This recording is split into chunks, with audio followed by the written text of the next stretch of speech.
किया गया कार्य निकालेंगे। देखिए ध्यान से, अब कार्य निकालने के लिए W1 कार्य बराबर होता है बल गुणा विस्थापन। क्या होता है? विस्थापन। कार्य बराबर बल गुणा विस्थापन। अब सबसे पहले फोर्स निकाल लें। P प्रेशर इजिकल टू होता है फोर्स अपॉन एरिया। यहां से फोर्स इजिकल टू क्या हो जाएगा? Force equal to F equal to PA। F equal to pressure into area. F बराबर क्या हो जाएगा? PA। अब यहां का जो प्रेशर है वो क्या होगा? P1। ध्यान से देखें, प्रेशर क्या होगा? P1। एरिया क्या होगा? A1। स्मॉल A1 माना है हम, इधर लिख दें, आगे लिख दें। प्रेशर क्या है? P1। कौन सी तरह की बात कर रहे हैं? एक्स रे पर प्रवेश करने वाले द्रव द्वारा 1 सेकंड में किया गया कार्य। जब एक्स रे पर प्रवेश करने वाले द्रव द्वारा 1 सेकंड में किया गया कार्य निकालना है तो प्रेशर कौन सा आएगा? एक्स रे पर। एक्स रे पर प्रेशर क्या है? P1। एरिया क्या है?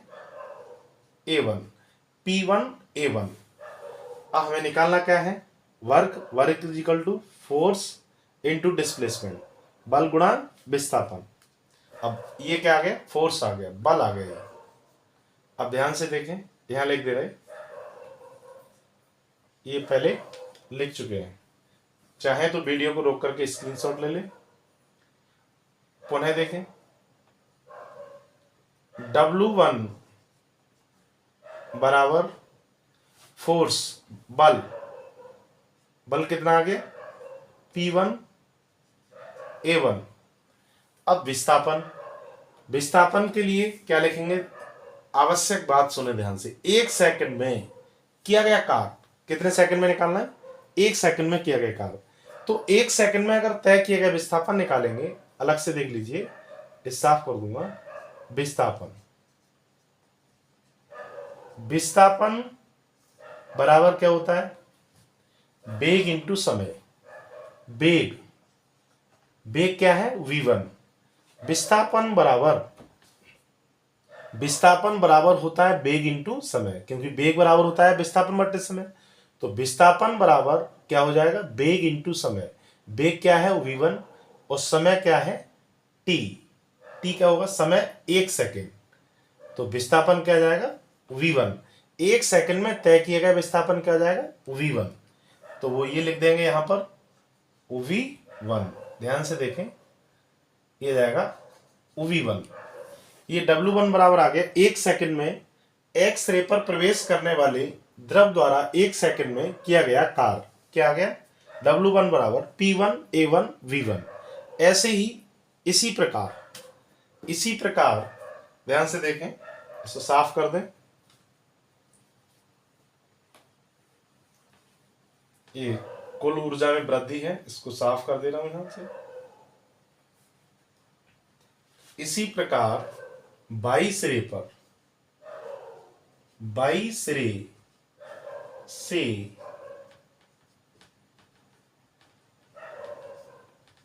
निकलने वाले द्रव द्वारा 1 सेकंड में निकलने वाले द्रव द्वारा 1 सेकंड में किया गया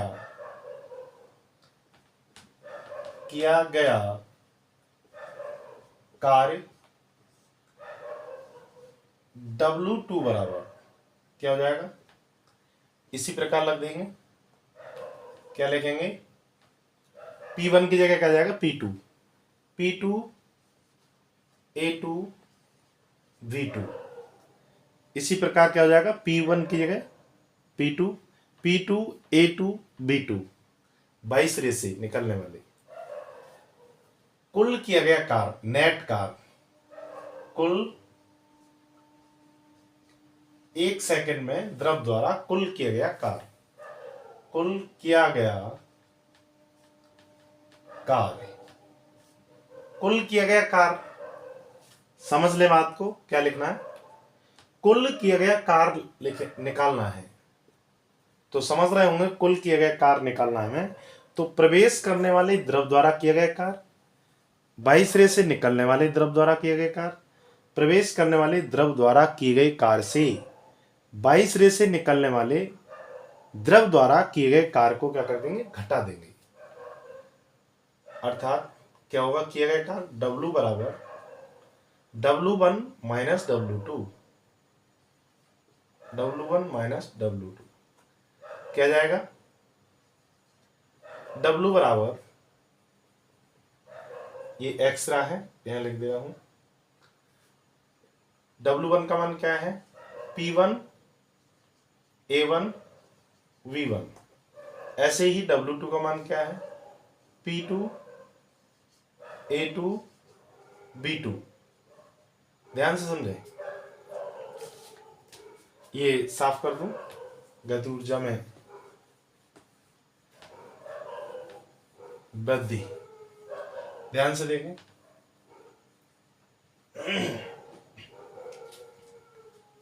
अब ये कुल किया गया कार्य आ गया W बराबर, अब A1 B1, ध्यान समझिए, A1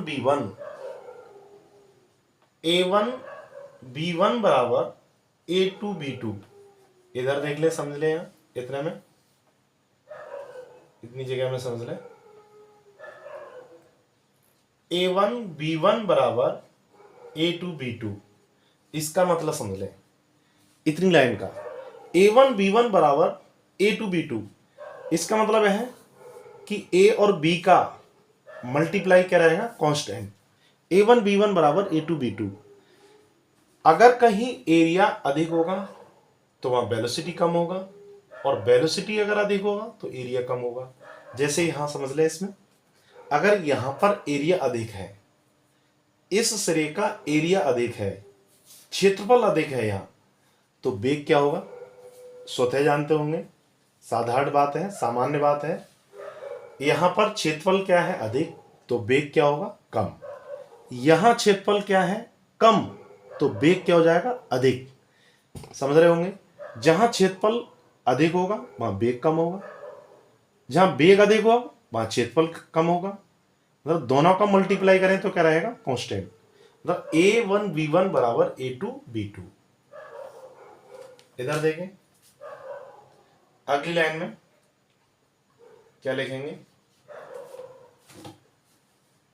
P1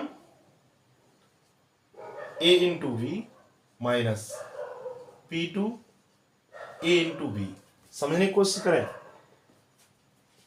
A बराबर A1 बराबर A2 नहीं है, B1 बराबर B2 नहीं है, A1 B1 बराबर A2 B2 है। यहां पर जैसे A का मान, A1 का मान अधिक होगा तो B1 का कम होगा, यहां A2 का मान कम है तो B2 का अधिक होगा। मतलब दोनों का मल्टीप्लाई करें तो क्या रहेगा, कांस्टेंट। यहीं से मतलब नहीं, किसी भी असमान परिच्छेद के पाइप में, असमान परिच्छेद की नलिका में कोई द्रव बहता है तो उसका A इंटू बी क्या रहता है, कांस्टेंट। इसके नीचे भी ले सकते हैं ऐसे करके, A into B equal to constant. ये खुद में खुद एक नियम है, अविरतता का सिद्धांत भी कहते हैं इसे। A इंटू बी मतलब क्षेत्रफल और एरिया, वो सॉरी, एरिया और वेग, क्षेत्रफल और वेग का गुणनफल क्या रहेगा, नियम। यहां देखिए, अब A इंटू बी बराबर हो जाएगा, तो A इंटू बी ले लेंगे कॉमन, तो बचेगा P1 minus P2। A into B की जगह आ जाएगा M अपॉन रो, M द्रव्यमान, रो घनत्व, P1 माइनस P2। ये क्या आ गया, नेट कार्य। कुल किया गया कार्य। इससे पहले क्या निकाल चुके हैं, गति ऊर्जा में वृद्धि। ये जो कुल किया गया कार्य है आप स्वतः कर सकते हैं। अब तो ये जो कुल किया गया कार्य है गतिज ऊर्जा में वृद्धि के बराबर होगा, बराबर कर देंगे। अभी देखिए a इंटू बी बराबर एम अपॉन रो कहां से आ गया, ये क्या है आयतन, समझने की कोशिश करें। ये क्या है आयतन, क्योंकि a क्या है क्षेत्रफल, क्षेत्रफल a क्या है क्षेत्रफल एरिया। क्षेत्रफल में क्षेत्रफल 2D होता है, 2 डायमेंशनल। क्षेत्रफल में एक 1 डायमेंशनल का और मल्टीप्लाई कर देंगे। ये 1 सेकंड में द्रव का वेग है, 1 सेकंड, 1 सेकंड में। ये इधर देखें, यहां से समझ में आ जाएगा। वॉल्यूम आयतन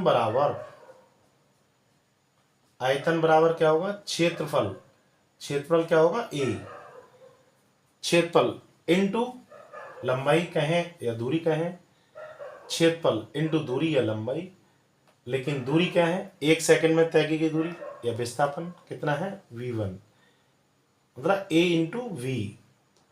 a इंटू वी की जगह क्या रख देंगे आयतन। ये आयतन है क्योंकि a क्या है क्षेत्रफल, v क्या है वेग, वेग, लेकिन वेग किसका काम कर रहा है विस्थापन का, क्योंकि 1 सेकंड में तय किया गया विस्थापन।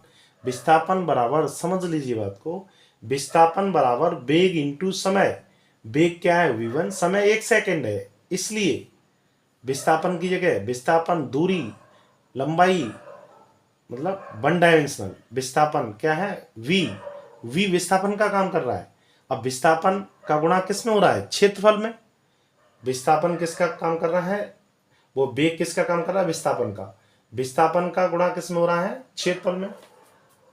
ये विस्थापन का गुणा क्षेत्रफल में, 1 सेकंड में तय किया गया विस्थापन। ये जो v लिखा है ये है तो वेग, लेकिन 1 सेकंड में तय किया गया विस्थापन है। विस्थापन इंटू क्षेत्रफल क्या हो जाएगा आयतन। आयतन बराबर क्या होता है, इधर देख लीजिए जरा। आयतन बराबर होता है द्रव्यमान बट्टे घनत्व। ऐसे आ गया m अपॉन रो, द्रव्यमान बट्टे घनत्व, आयतन बराबर। अब देखें ये कुल किया गया कार्य किसके बराबर हो जाएगा, गतिज ऊर्जा में वृद्धि। कुल किया गया कार्य कितना आ गया m अपॉन रो ब्रैकेट में P1 minus P2 is equal to 1/2। इससे पहले देख लें, वीडियो को देख लें या स्क्रीनशॉट लिया हो तो, लेकिन साथ साथ लिखना भी है। 1/2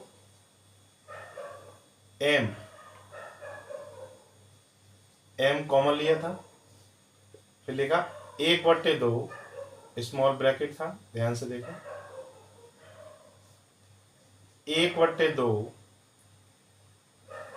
v2 square minus v1 square, 1/2 यहां भी आएगा, 1/2 v2 square minus 1/2 v1 square minus mg bracket में था h1 माइनस h2। देख लें ध्यान से, ये था गतिज ऊर्जा में वृद्धि। ये गतिज ऊर्जा में वृद्धि किसके बराबर हो गई, किए गए कार्य के बराबर। इसको कर दीजिए आगे, देखिए ध्यान से,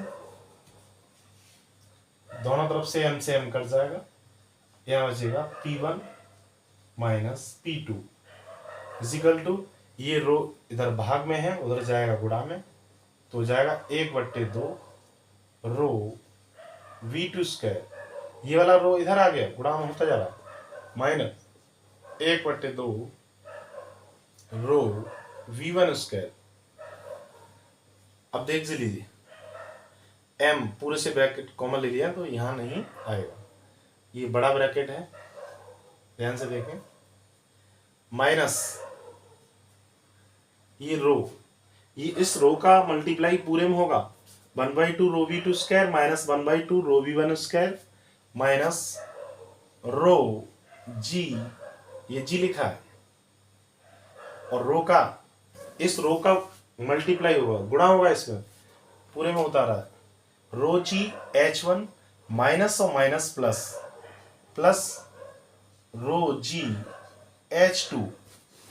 ध्यान से देखिए आगे लाइन, ये P1 लिखा है, P1 माइनस का रो वी वन स्क्वायर लिखा है, इधर लाएंगे तो प्लस का हो जाएगा रो वी वन स्क्वायर।